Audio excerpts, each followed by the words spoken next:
Never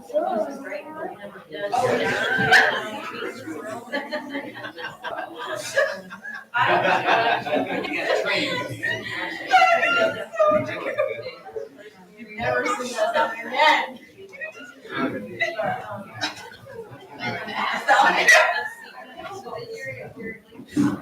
Whoa. I said, no, wait. The context I is you told tell my outside. story first, and I said, I'm really glad you're. Let's go kids. Well, I was too. Oh, let's take this through your book. Underwater. Yeah.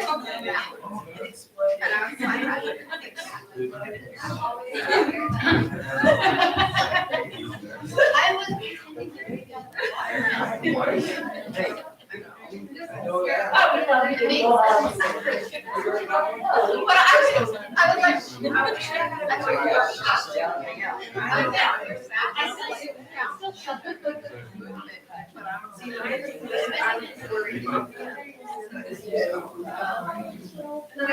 Oh, good morning.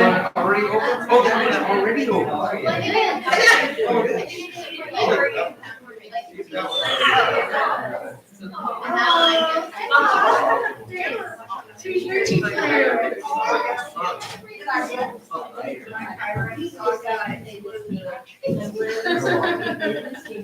Grandma will participate in this game.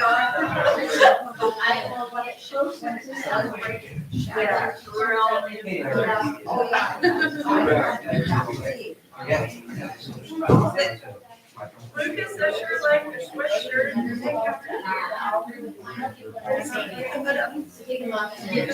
Yeah. You know that.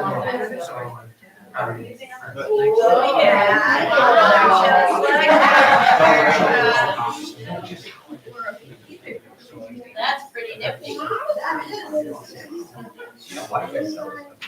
Don't have to worry about your hat staying on whenever it's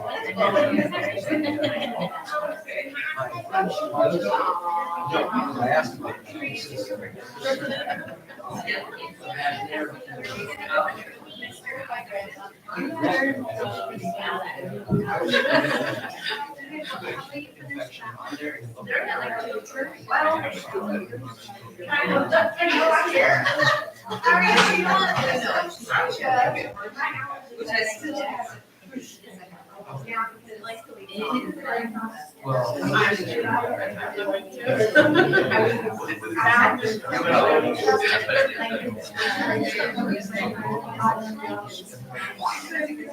Oh, yeah.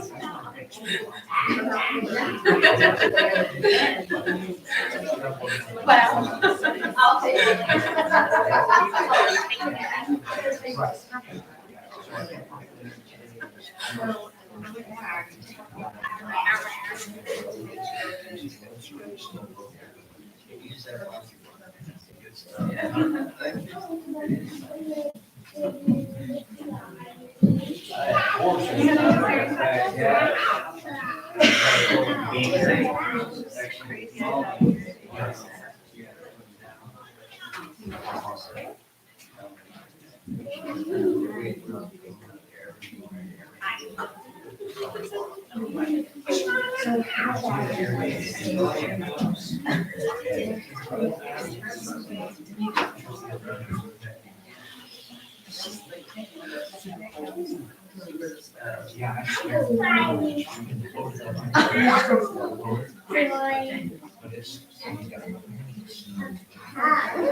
It was all the people doing like.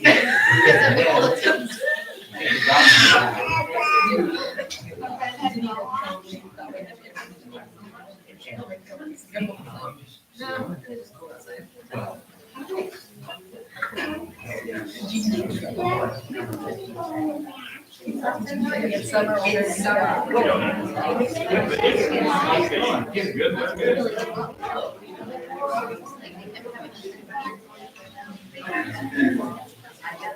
Oh, good morning. Hi. Nice to see you Glad you're here. Doing okay? Good. How about you guys? Doing good.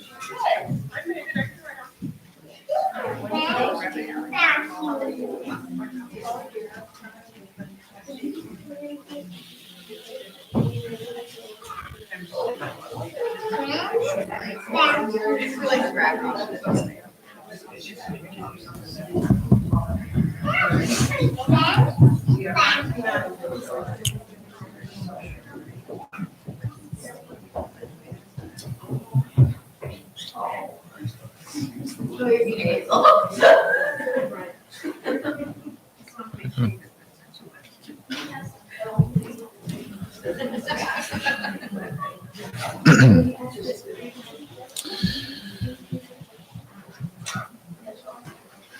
All right, we're in chapter 18 of First Chronicles this morning.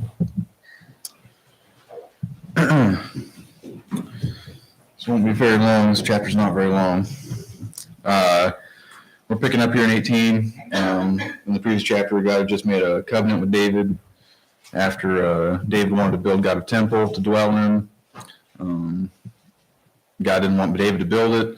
It's alluded to a little bit, but it's outright stated later on that the reason God didn't want David to do it was David was a man of war, had too much blood on his hands. So God promised that his offspring would build it. And then we'll see here in the coming chapters, knowing that he couldn't build it, David couldn't build it. David set about preparing the way for his son to build the temple, everything from gathering material, stockpiling money, and bringing about peace for his nation so that the work can be done. That's largely what we're going to read about here in chapter 18. God blesses David and the nation, and they began to conquer their enemies. Let's start out here in verses 1 and 2. After this, David defeated the Philistines and subdued them. And he took Gath and its villages out of the hand of the Philistines. And he defeated Moab, and the Moabites became servants to David and brought tribute. So immediately after God's blessing, David wastes no time in defeating his enemies. He defeated the Philistines and took one of their great cities. And then immediately after that, it says here he conquered the Moabites. And he had them basically pay a heavy tax. It's essentially what the tribute was. I'm actually going to flip back. There's a little bit more to what happened to the Moabites there back in 2 Samuel 8, verse 2. Read that. Chapter 8 of 2 Samuel covers basically the same chapter. But here it says a little bit more about the Moabites. In verse 2 it reads, "And he defeated Moab and measured them with a line, making them lie down on the ground. 2 lines he measured to be put to death, and 1 full line to be spared. And the Moabites became servants to David and brought tribute." So, I'm not sure why, but for whatever reason, he dealt severely with the Moabites. Appears he only spared 1/3 of them.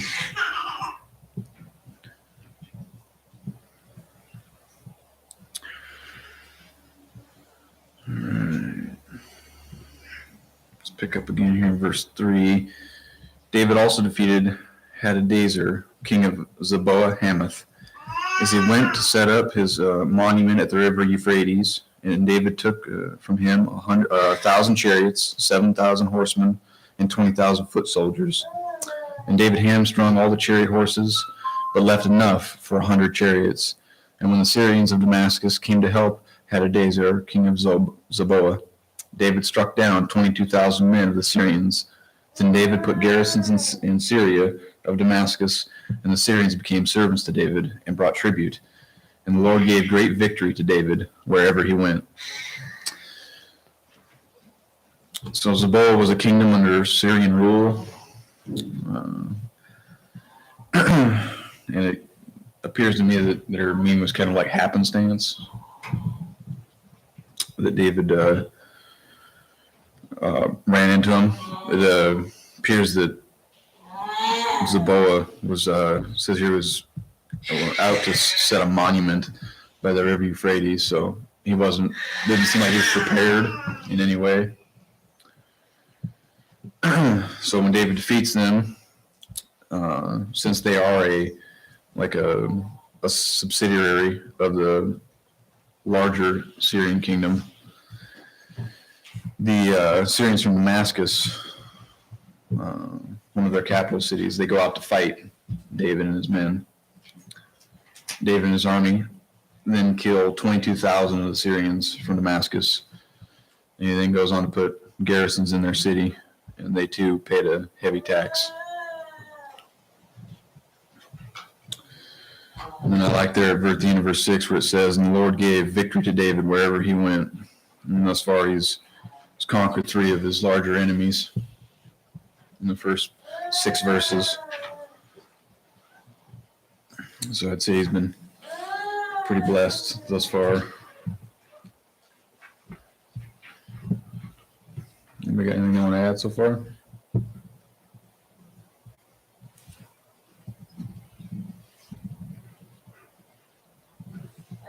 All right. Pick up here in verse 7. "And David took the shields of gold that were carried by the servants of Hadadezer and brought them to Jerusalem. And from Tibbeth and from Kun, cities of Hadadezer, David took a large amount of bronze. With it Solomon made the bronze sea and the pillars and the vessels of bronze." So from King Zobah, David took gold shields, and from their cities he took a large amount of bronze. And he stores it all up for Solomon to build the temple. As an example of him stockpiling all these resources and things for his son.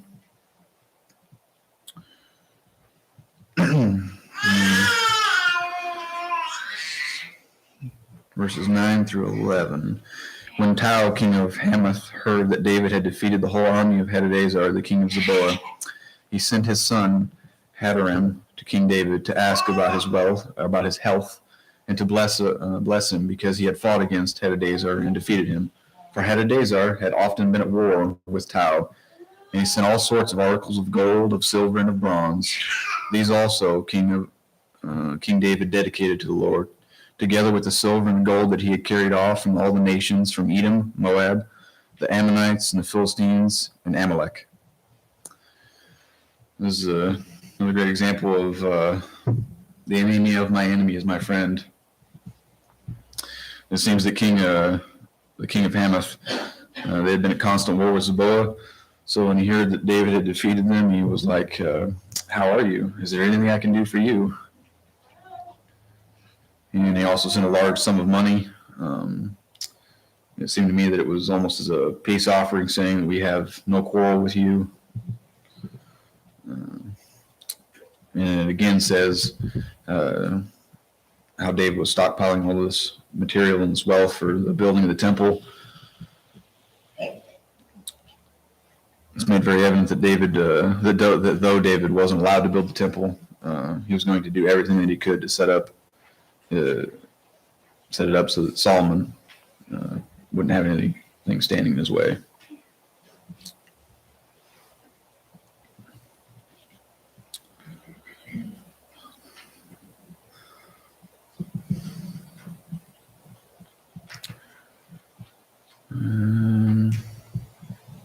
Next couple of verses. 12. "And Abishai, the son of Zeruiah, killed 18,000 Edomites in the Valley of Salt. Then he put garrisons in Edom, and all the Edomites became David's servants, and the Lord gave victory to David wherever he went." So here in 1 Chronicles it says Abishai was the one who led the army and defeated the Edomites. But it actually in 2 Samuel it actually says that David was the one who led. So I'm not sure if David was the one who led, or if it was this is an instance of where Abishai was the general. But in Samuel, they gave the credit to David because it was his army. He's the king, which they often did that.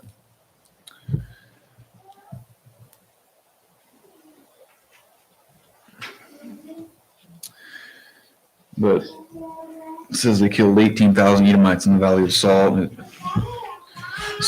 Basically, this entire chapter is just it shows over and over again that God was with David and the nation of Israel as they set about defeating their enemies.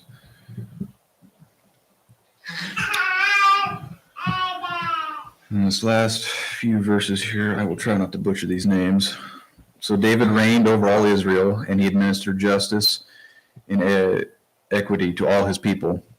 And Joab, the son of Zeruiah, was over the army, and Jehoshaphat, the son of Luid, was recorder, and Zedek, the son of Ahitub, and Amalek, the son of Abathar, were priests, and Shabsha was secretary, and Benah, the son of Jehoiada, was over the Cherethites and the Pelethites, and David's sons were the chief officials in the service of the king. The last bit here is just showing who David trusted in important roles in his kingdom, in his inner circle of advisors. Just the people he trusted more than anybody, it seems like. Anybody have anything they want to add? Abishai was listed at various points, lists several of the mighty men of David. Yes. He had kind of a select group of people that he trusted in his inner circles. A lot of these names are names that were listed among his mighty men that did several incredible feats of that. Yeah. Yeah, Abishai was listed as leader of the 30.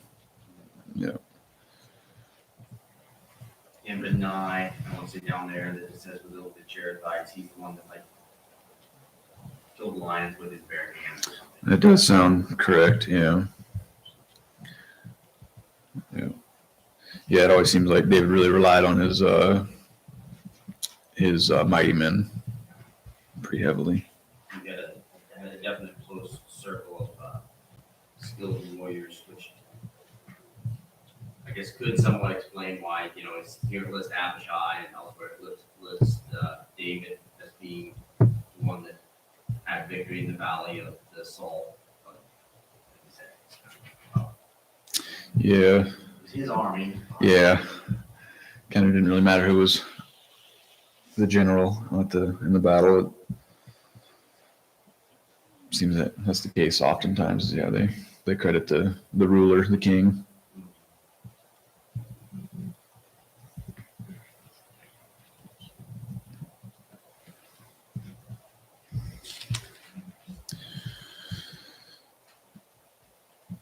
Yeah, and next week in the chapter 19 is David goes on to conquer the Ammonites.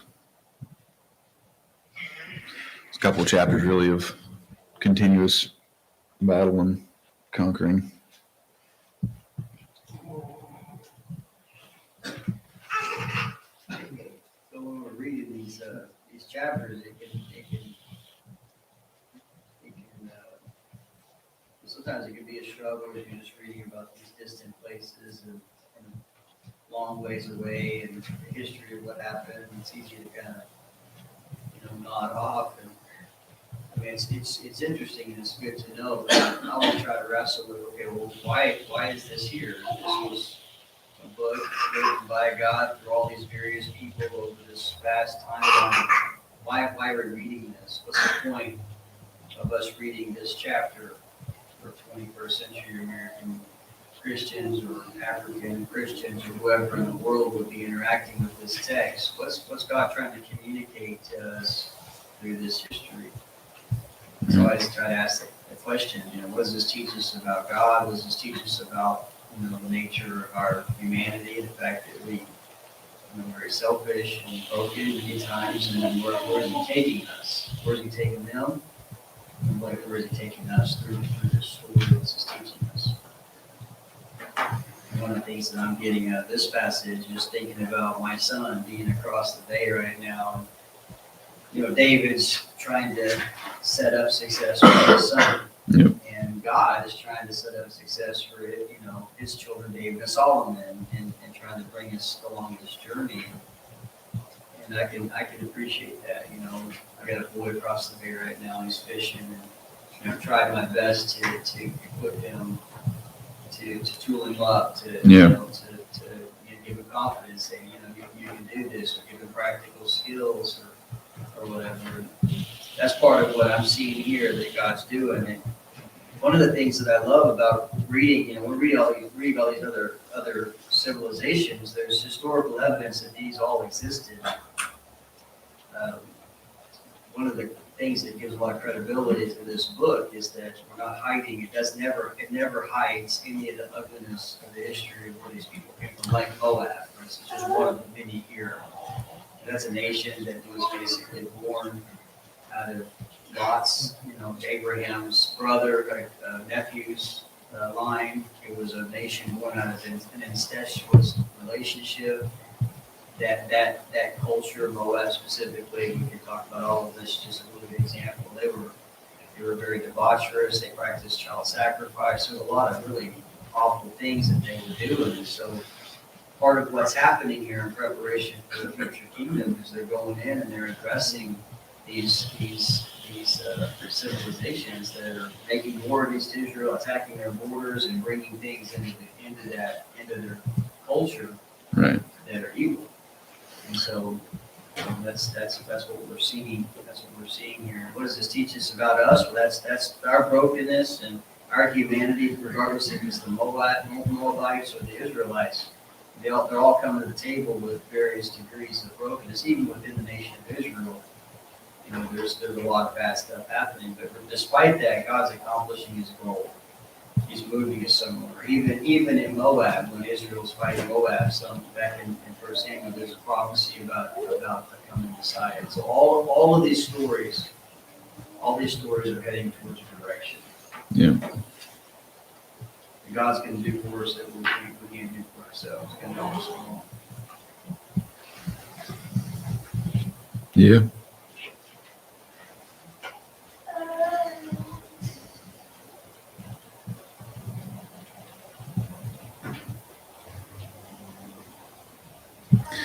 Yeah, for me, whenever I read about these stories where they, like, especially like the nation of Israel, and they conquered all these other nations, and, you know, like it says, it killed 22,000 Syrians that were so far removed from that scale of battle that it's hard to imagine that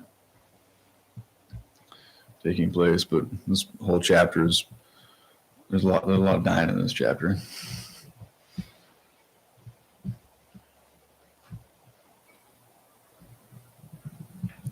And then, yeah, with the Moabites, I read David's grandmother was a Moabite, and so I found it interesting that he dealt so harshly with the Moabites.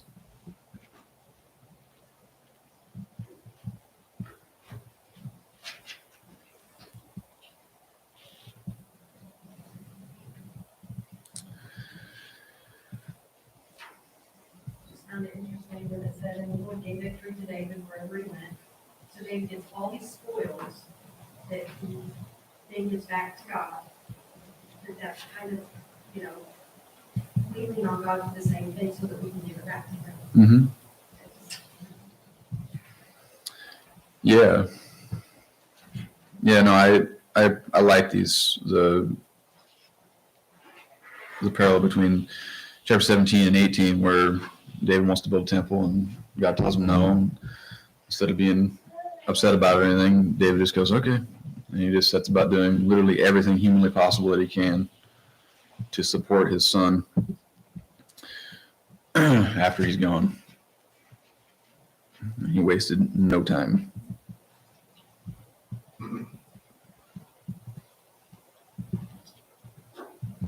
So I like this part here in 14. It says, so David reigned over all Israel, and he administered justice and equity to all of his people. So Gail and I are watching this series about the Turks and the Mongolians fighting back in the 13th century. And one of their big things, there's one particular leader where they're always talking about justice and equity. And of course, it's Islamic, but they have the same justice and equality is what they're trying to achieve. Mm-hmm. Interesting. Yeah, it's a mark of a great ruler, is justice and equity to your people.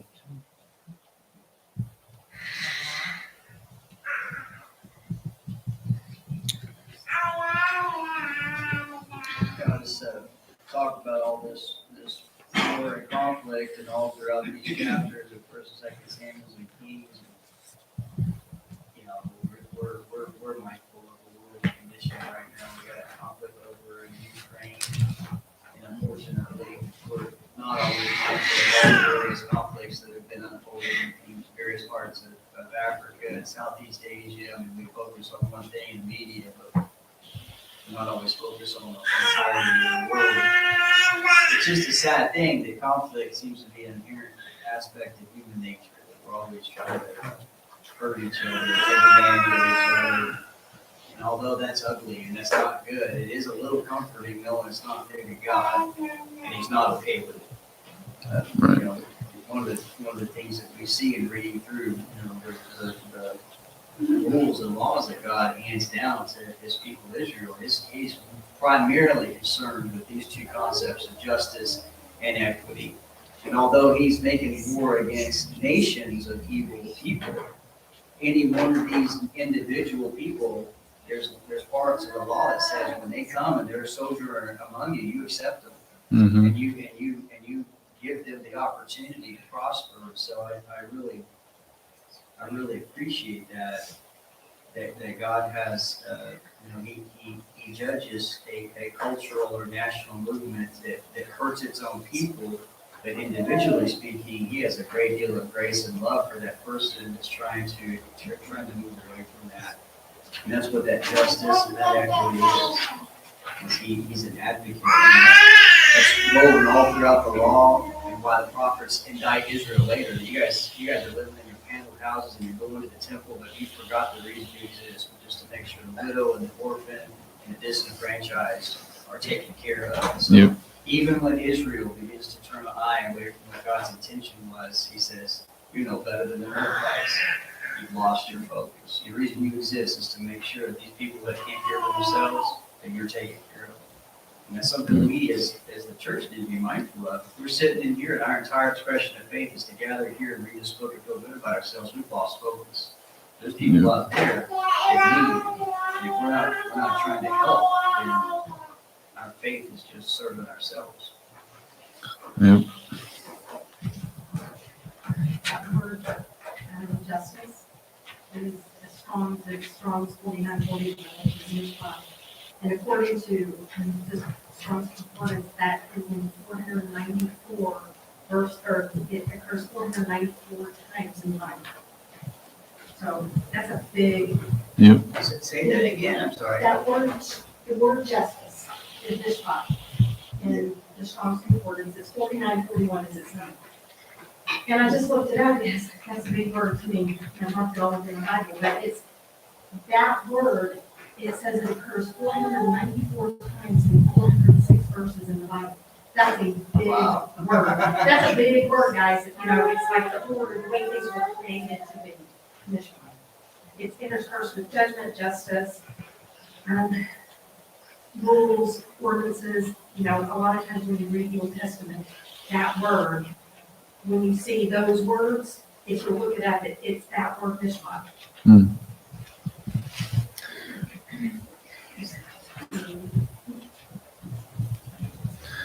Yeah. Justice is definitely something that God values in His people.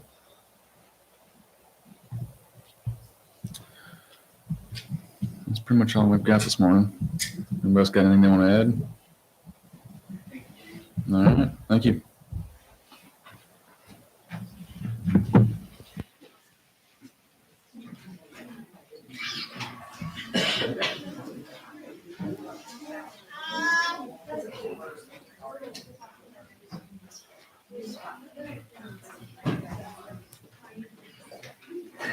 There you go. Probably should get the food, yeah, these bonus tomorrow. or I think you guys might not want to. Because I'm gonna bring up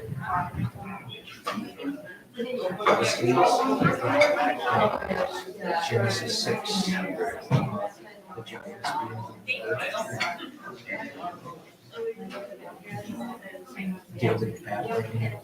His first battle was with Goliath. Goliath's 3 brothers